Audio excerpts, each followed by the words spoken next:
Is it a hip bag, a dot bag, or a bike bag? Find out after the break.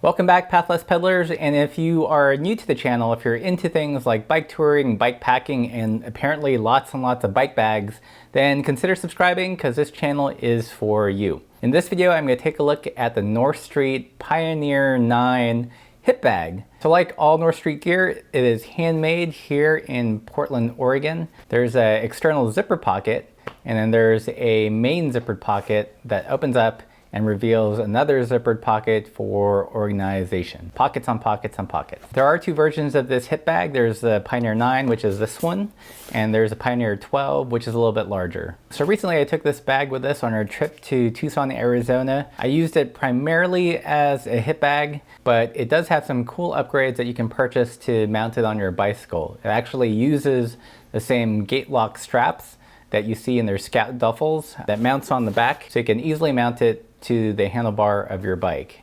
And again, what's cool about these gate lock straps is when you take them off, there's no holes or dowels or straps you have to tuck behind. It's a really clean look when you remove the gate straps off the bag. You can tell that North Street really loves this hardware because they use it everywhere and they use it really, really well. The belt portion, when you wear this as a hip bag, actually uses the same gate lock straps.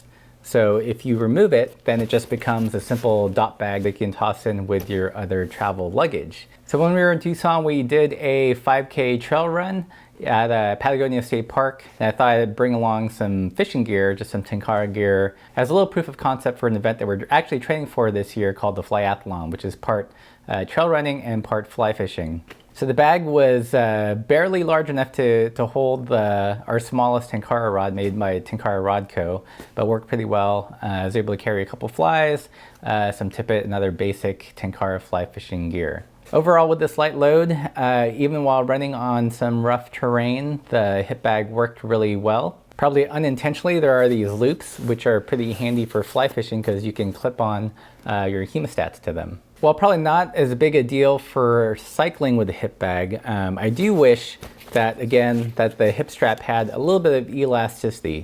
Because you know, when you run, your hips are moving, the load's bumping up and down, and it would be awesome if there was just some elasticity to hold it tight to the body and keep things in place.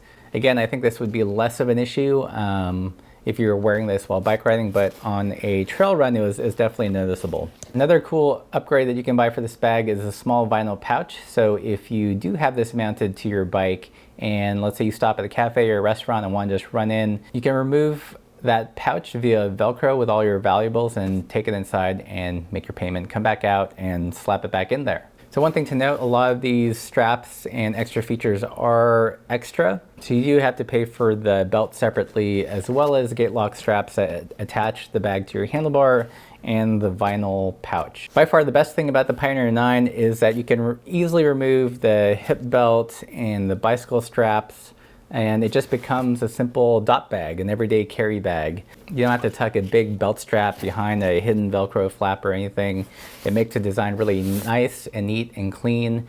So that's really it for this look at the Pioneer 9 hip bag. If you're looking for a great multi-purpose bag that can function as a dot bag, as a trail running bag, and as a bicycling bag, but when you just want it to be a bag, you can remove those things and it just looks like an inconspicuous bag, then this is probably for you. If you guys have more questions about it, leave those in the comments below. And if you like this video, don't forget to give it a thumbs up. And if you want more bike nerdy content like this, consider subscribing. And thanks for watching.